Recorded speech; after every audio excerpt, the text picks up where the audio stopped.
Me, a bro. Yep. He, a dude.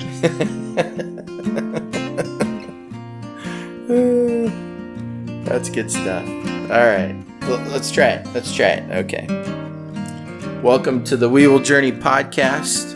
We're talking about faith and life as it happens, and not the glossy exterior we wish it was. Oh. What, man? What did I do wrong? I think you said it's because all the things I was thinking about before. But we can edit that. You got that part good. Oh. You got it good. Okay. Okay. All right. Okay, just. Now it's your turn. Good. Yeah. Wait. We're gonna get under the surface.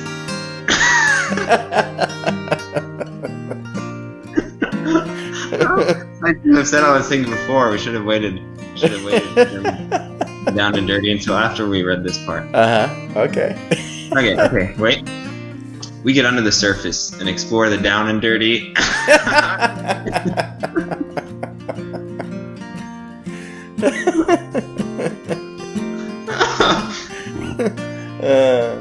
Okay. Maybe we should. It doesn't have to be word for word, right? No. I mean, I gave an interpretation. Okay. All right.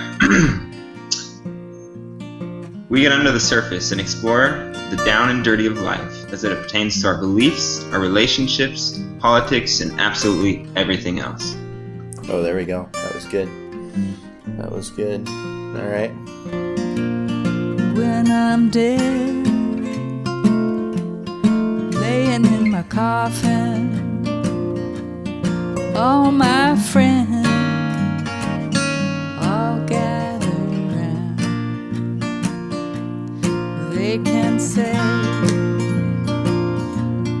I'm just sleeping good alone, the sweet peace I have found.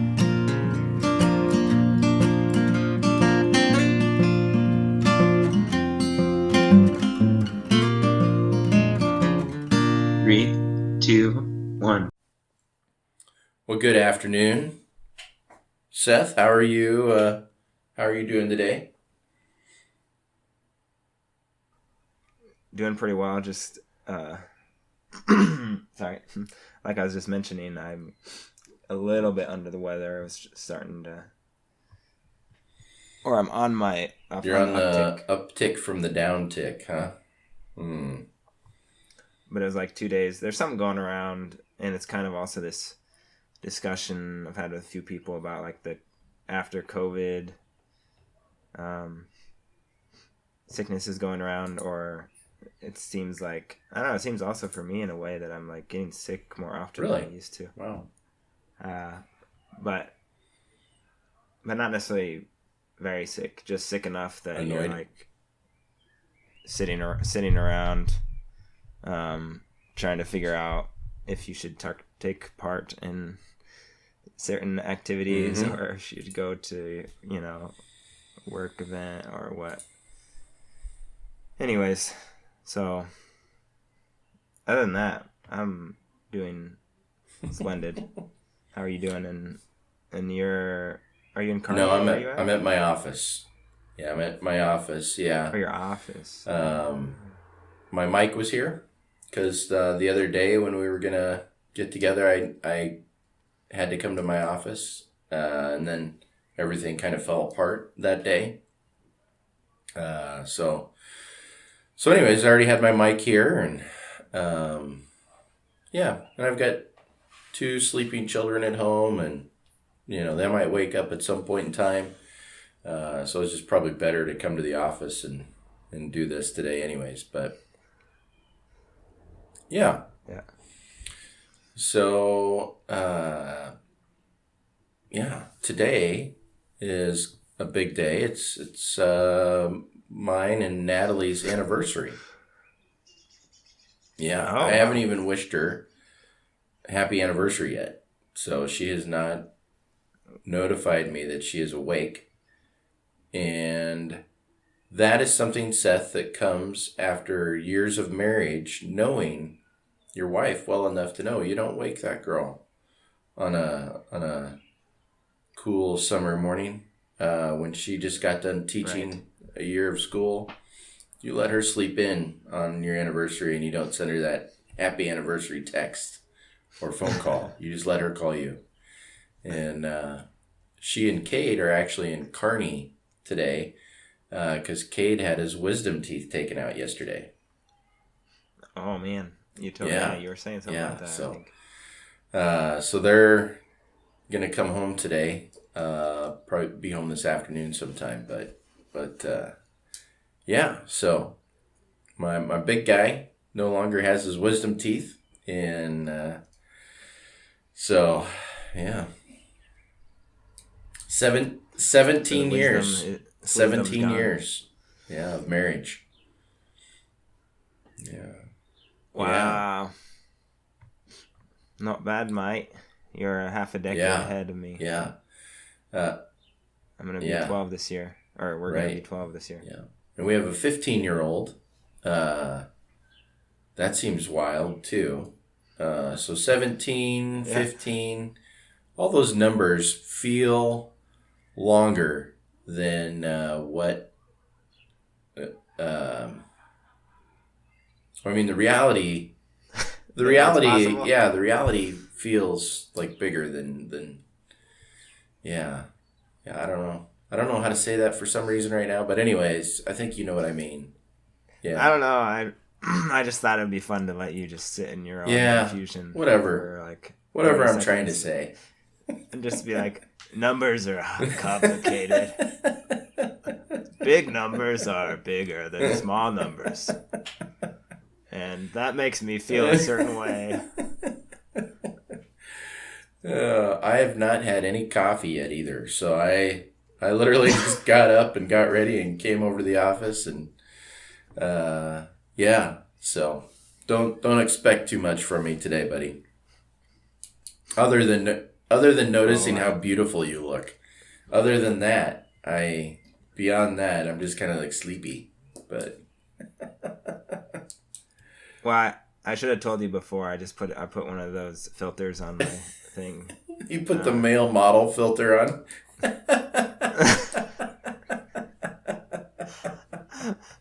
You're ridiculously good looking. I was like, Tyler would never know. And it obviously that's worked. good. Yeah. Speaking of coffee shops, Innsbruck has officially become a major city. Oh, really? They have their 30th Starbucks. First Starbucks. The first Starbucks in Western Austria. Because there's one, I assume, in Vienna. Vienna's got a bunch of them. Salzburg has a couple. I think a couple. At least one. I think they have a few. And then Munich is, the closest bigger city, and they've got a bunch. I don't think we ever hit Starbucks when we were in Vienna. I don't remember ever hitting Starbucks in Austria because we were always looking for the little mom and pop coffee shop with baked goods and all the goat cheese and whatever. But goat cheese, chocolate, Danish, yeah. Yeah. Well, I didn't want to take you to Starbucks because then you could have used your credit card and that wouldn't have been fair. It'd be like, we're going to avoid every place that Tyler thinks he can use his card. You take Discover? Yeah. MasterCard. Yeah. I get this one. I got my gold American Express. Yeah, the gold card, the platinum. And you're like, isn't there just a Starbucks? Nope, not in these parts. Oh man. Well, anyways, can't say that anymore about Innsbruck. They've sold out. Good. There's now. That's good to hear. Yes, absolutely. It is. I mean, I was actually, if I wasn't sick, getting over being sick this morning, we probably would have headed in. Because it was their opening day, they were doing free drinks for everyone who came between 9 and 10. And we have 6 people in our family, so. Losers. You're we should have. Wait, who's a loser? Starbucks, because you have so many people in your family. They're like, Oh, yeah, losers, we're going to take advantage of you today. Yeah. Because they're really Yeah, they're cash barely these getting days. by. They're barely getting by. Yeah. So, Seth, not to totally change the mood of our conversation, but of course we had a big tragic thing happen in Texas again with another school shooting. Super sad. People are... It's just a really divisive thing, you know, because people are, once again, big shock, divided on that particular issue. Like we talked about abortion the other day. People are divided on that issue. Mm-hmm. People are divided on the gun control issue and how to prevent these kind of awful things from happening. I know when I was with you in Austria, that was kind of one of my big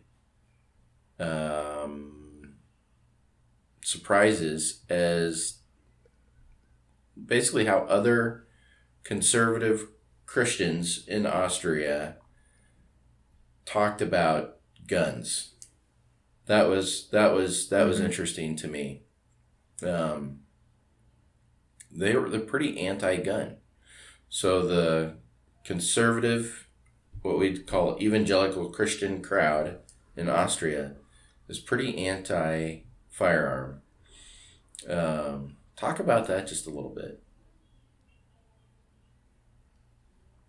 Yeah, so it's not a conversation I have a ton With Americans. every once in a while. Right? But every once in a while, you know, it's a subject, and it obviously, if you meet somebody for the first time and they find out you're American, that's one of the topics that comes up often. Is gun control or guns. I think. Yeah, I'll say. I mean, you mentioned that I never brought up guns or gun control. Normally, it was them bringing it up to me once they learned I was from America. Yeah. I think the thing, it's hard because I am not studied up on my history near as well as I want to be and I wish to be. I'm not the historian that I strive to be, I guess. But I think it has a lot to do with the history of the area, and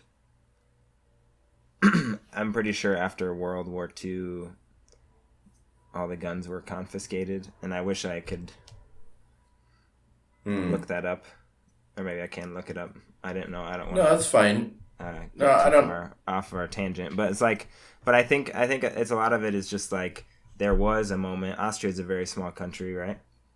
Yeah. And there was a moment where that kind of just like changed, I think, with guns, and and so now everybody basically you're going to talk to now has already grown up with that idea of like, there aren't just guns around. You don't grow up with that. You basically, from my experience, most people that have guns are hunters, or obviously military and the police are armed, and then there's like special cases of people. There was an event last year, I think it was last year, 2 years ago. Time kind of has molded together the last few years, but there was somebody who murdered a bunch of people. Well, a bunch, like, I don't know, 4 people or something, just in the valley down the road from us.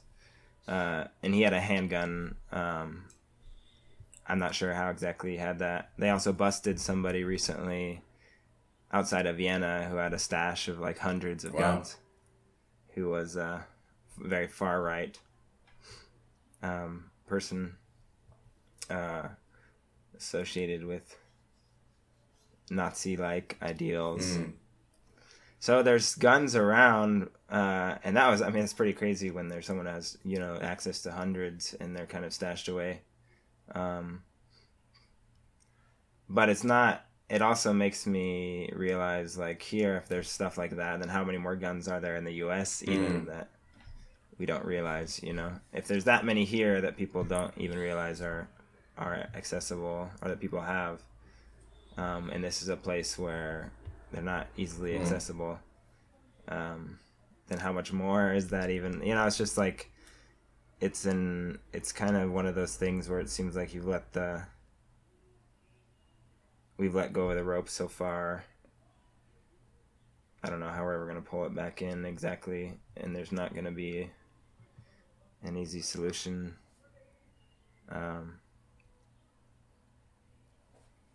Yeah, it's a lot of rambling, but it's a complicated issue. Even here, you know, because that event where the guy, you know, murdered his family members, in-laws and stuff with a gun, there are some people, you know, Americans and even myself included, having thoughts like, oh well, if those people would have had a gun themselves, maybe it would have been differently. You know, they could have defended themselves. A shootout, right? But the other hand is like, how often does it actually happen? How often do you come in that situation? And so it's really hard. Yeah, I mean, you mentioned it like a week or two ago that it's not like some other issues, at least in my opinion, where it's cut and dry. This is the right side to be on. Yeah. This is the wrong side. It's like there's a lot of nuance to it, and even here in Austria, you know, I'm super happy that there's not more guns in circulation. But at the same time, if something like that would happen, and somebody would just come in to my apartment with a gun, you know, I would be done. You don't have a good way to defend yourself either. Yeah, it's really a complicated issue. Of course, some of the debate in the United States is around age at which you can legally buy certain types of firearms, and then background checks that take place, you know, when doing so.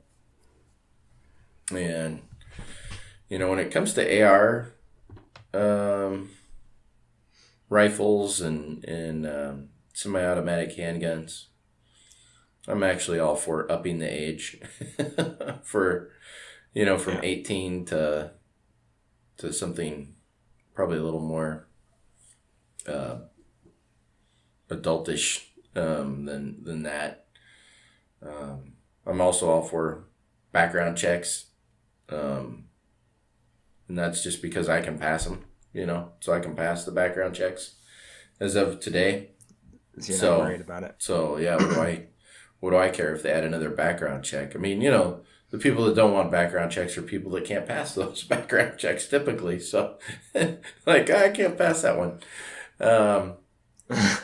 But yeah, you know, and there's obviously people that just the point of it, you know, they don't like the background check and the age limit because they don't like anybody telling them they can't do something. You know, that's kind of part of the attitude. More. Yeah, just more government control, and so you have people that are opposed for that reason. But yeah, just it definitely causes you to give a lot of thought to why is this happening? You know, why are people doing this? That doesn't make a lot of sense to me. And then, you know, how do we really prevent this kind of thing from happening in the future? And kind of like, I feel like I pick on Trump supporters a lot, but that's okay. Kind of like the wall, right? Like when he was building that wall and everybody was excited about this wall, you know, it's like, well, don't we have more modern means to deal with something like that, right? Like, isn't there enough technology available? We don't really need like a wall per se, but it could look a little bit different than that. And I kind of feel the same way about some of this stuff. Like, you know, what is our what's a modern way to take a look at this issue? Instead of a lot of legislative means that, I've lost all hope in our government actually being able to pass anything that has any kind of meaning whatsoever.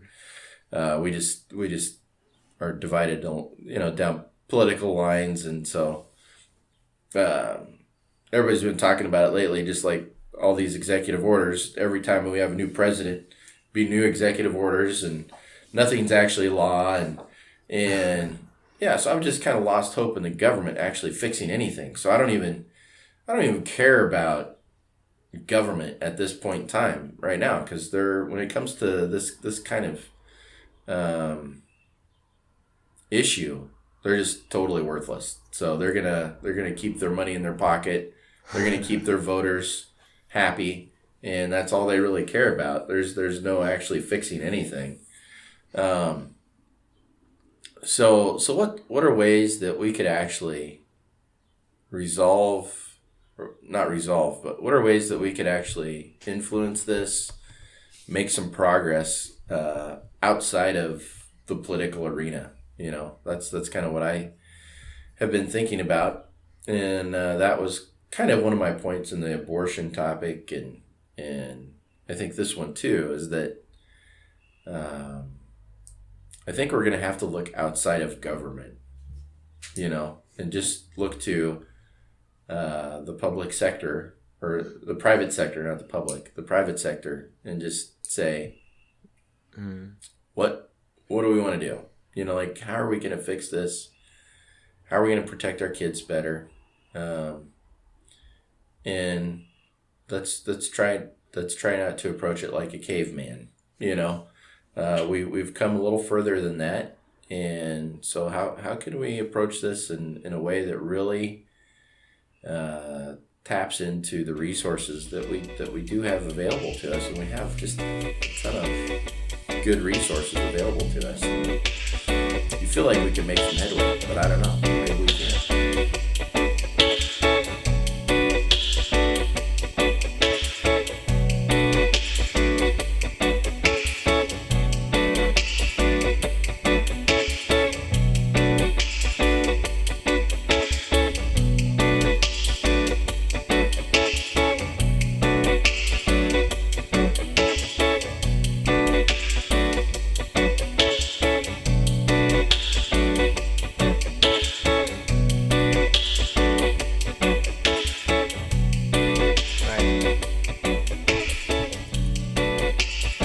It should be the one thing that I thought about recently with this stuff happening.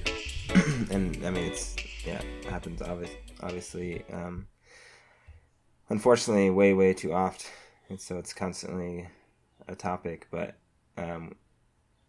it seems like it should just be like one of the highest privileges, to be able to own a gun, and that it should take a lot of,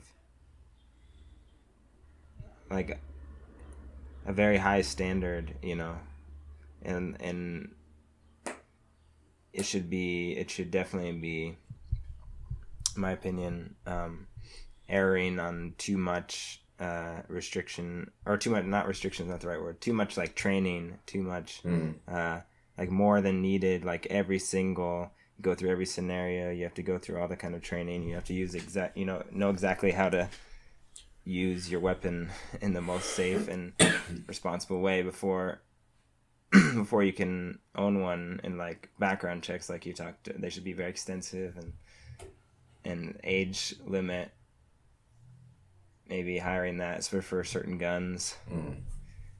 It just seems like it should be something like that. Is there's a lot of things where you need to be a certain age or have requirements or have licenses, like with a driver's license, and being able to drink and smoke and those kind of things. It seems like guns should be much higher.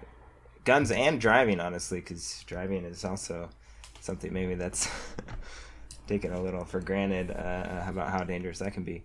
And that's something also that's stricter in a lot of ways in Austria, is the driving requirements to get a driver's license. But yeah, I just feel like it should be something where the people that, if someone has a gun, you would know automatically, okay, that person has the correct training and the correct amount of all the checks, all the things that they would need to be able to handle that in a safe. And like, it should make you feel more safe being around someone with a gun than being like, okay, I don't know where that person got the gun, because there's a lot of people, especially in our neck of the woods, who might have a conceal and carry. Yeah. Or, in Nebraska, I bought something from somebody off of Craigslist, and he came with a gun on his Right. hip, and that's kind of not a big deal in Nebraska. You don't really think Right. that much about it, but it's like, I would want to know always, no matter what, okay, if that person has a gun, they know exactly what they're doing, and they've gone through all the checks, and it should be like that person earned the right to be carrying Yeah. it, is what I guess I would always want to have that be going forward as we look at that. Well, this kid in Texas bought some ARs legally. He was 18. Seth, how old are you? You're what's your age? I don't remember right. 31. I'm 44. Let's just play pretend here. We're both happily married guys. It's my anniversary. I don't want to cause any problems at home, but thankfully my wife doesn't listen to the podcast. So, but that's just, yeah, she might. But let's just pretend for a second, right? Let's just pretend for a second. We're single.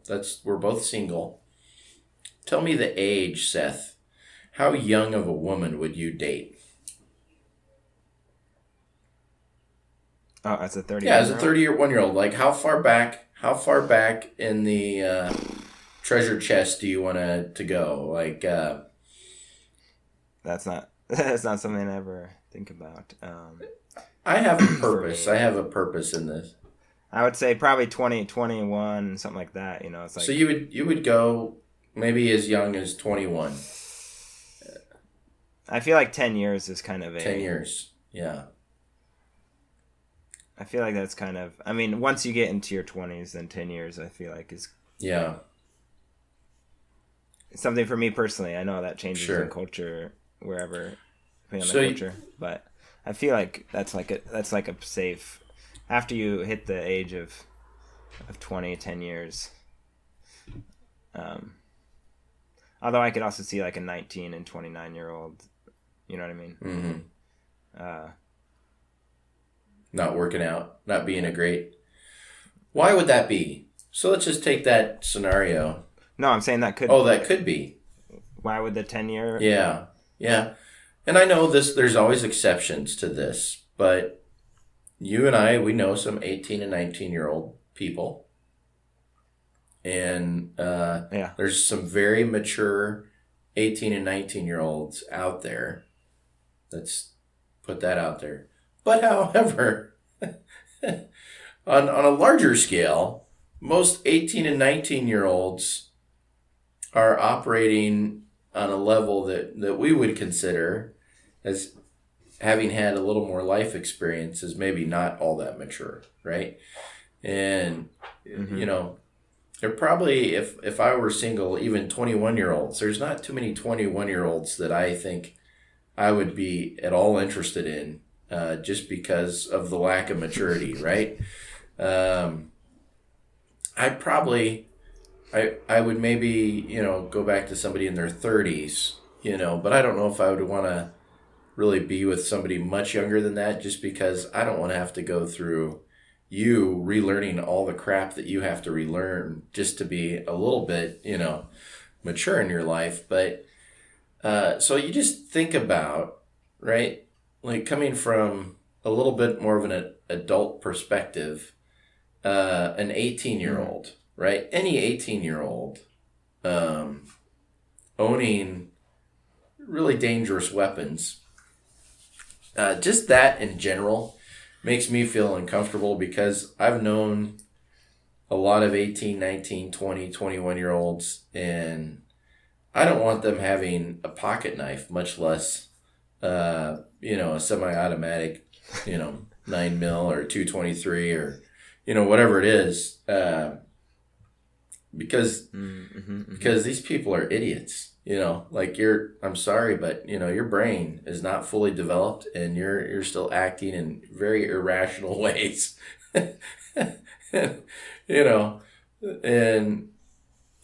Throw some drugs and alcohol into the mix, and then your testosterone and your unstable home life, and whatever else you've got going on. That's not a great mix. That's not a great mix for some of this stuff. And suicide rates are up.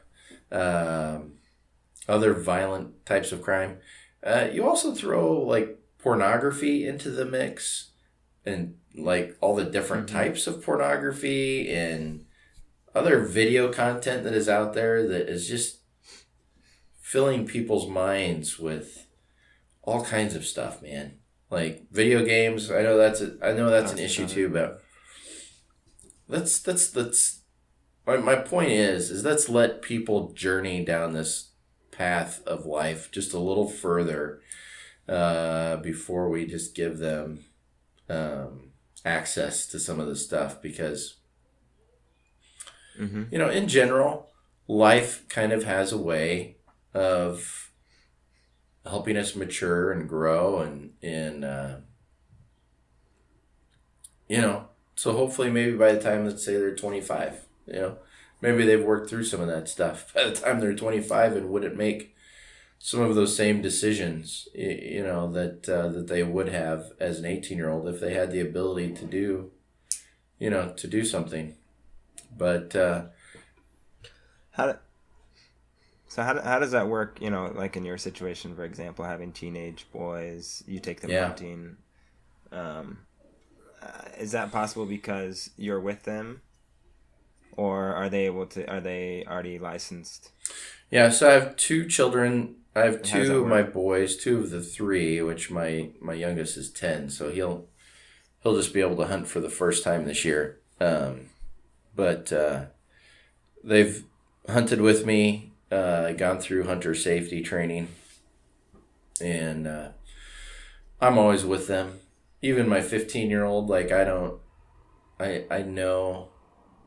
the brain of a 15-year-old is not a fully functional brain, and nor will it be anytime soon. So I'm there with them to try to limit as much stupidity as I possibly can, because you put the three of them together, stupid can happen in an instant. Like just all kinds of stuff, and so I'm not feeling comfortable.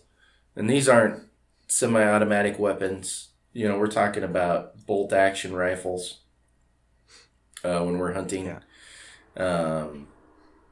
But dude, there's just so many, you just talk about hunting for example, right?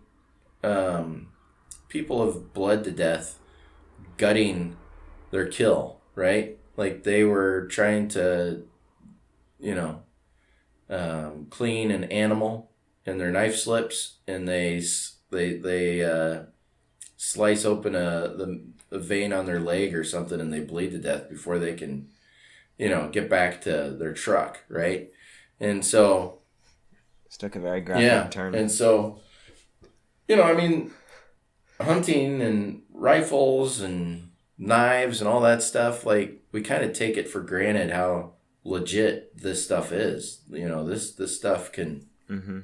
And so my boys, and all the excitement, let's say they shoot something, all the adrenaline and excitement and everything, and then they're going to go clean it. Well, they're not going to be as cautious as they should be. They don't have the ability at that age, or 18 years old, or, I'm, obviously more experienced. So an experienced 18-year-old hunter, that's a different scenario probably, but still, like, I need to, as a father, be around my children and make sure that they are treating these things with respect and going about things in an appropriate way, because they simply just don't have the brain function to to do otherwise. There's just too much involved, and I'm sorry, but this kid here in Texas, man, like, that's just way too young.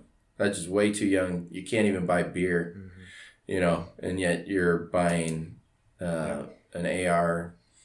That's just I think we can be smarter than that with our laws, and like, I don't think anything's going to change there. Texas is Texas, and they, I'm not going to bash them too much, but they feel pretty strongly about their gun rights and those things, and I do too. I mean, I also believe that we should bear arms, and I'm a gun owner, and I want to continue owning guns, and I want my children to have access to that too. And so I have I don't have an AR, which is a rifle, any longer, but I do have other semi-automatic stuff. So, but yeah, I think that's also my experience. I didn't grow up in a family that had a lot of guns, but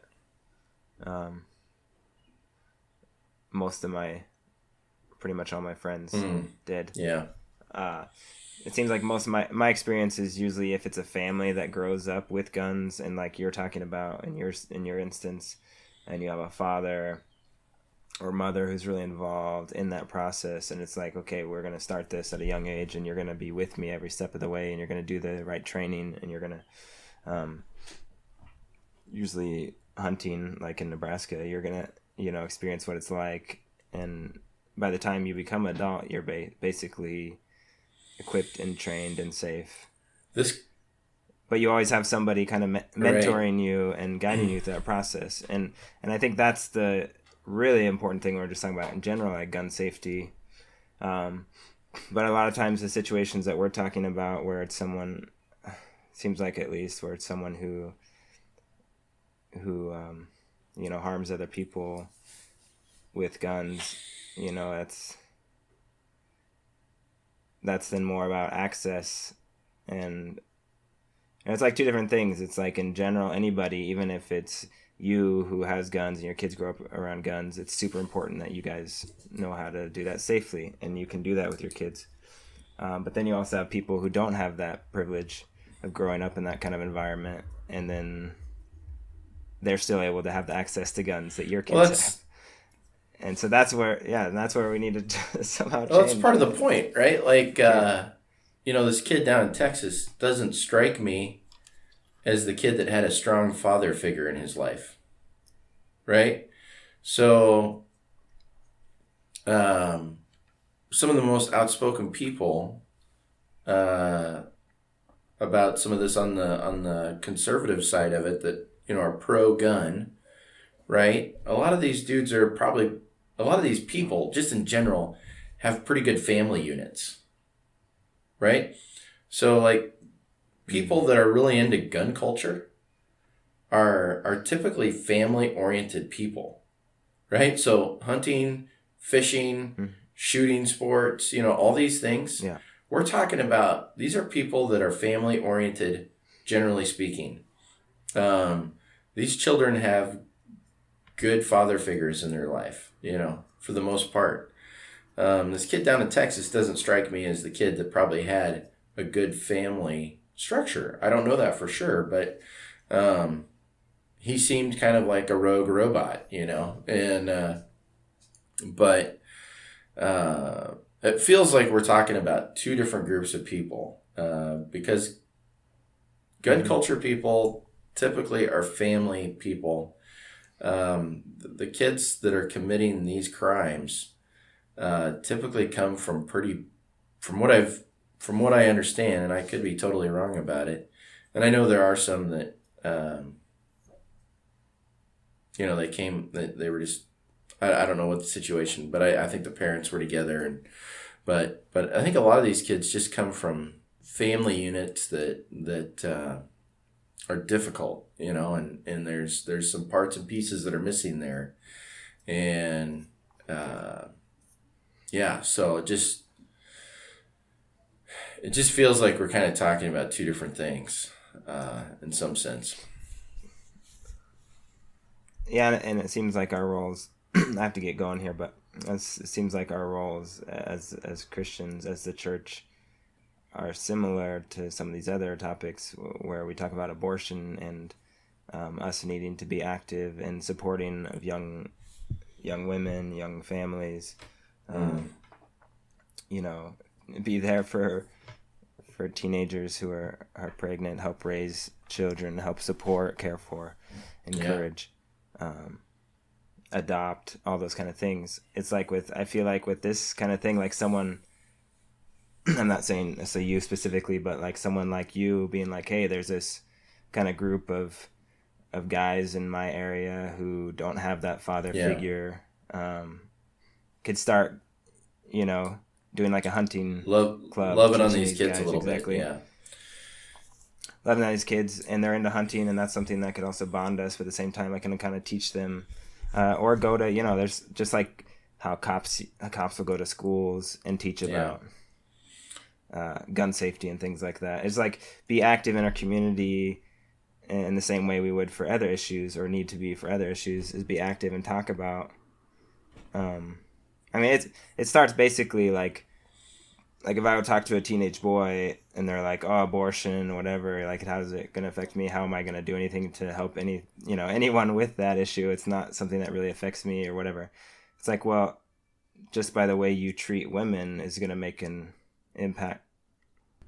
Yeah, treat women respectful. Don't sleep around. Don't do those kind of things. That is going to also help some of these situations from happening, when you're talking about the issue of abortion. Even that is important. You're talking about abuse of women or mistreatment of women, like just you as a guy being respectful and loving to other women is already making an impact in that big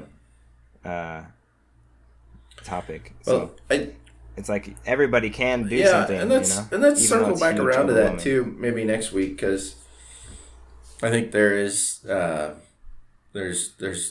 you and I have both worked with a lot of young people, and one of the issues that I've run up against is if a young person doesn't want mentoring, they just walk away from that, so I agree, yes, that's a great thing, but two, that doesn't always work, just because I can't force my way into somebody's life that doesn't want it. And so there also has to be other things in place too. So anyways, brother, I love you, man. And it was good talking to you. And probably even more importantly than that, it was better seeing you in all of your splendor. So, but same to you, my friend. You're looking mighty fine. Happy thank anniversary. you. Thank you so much.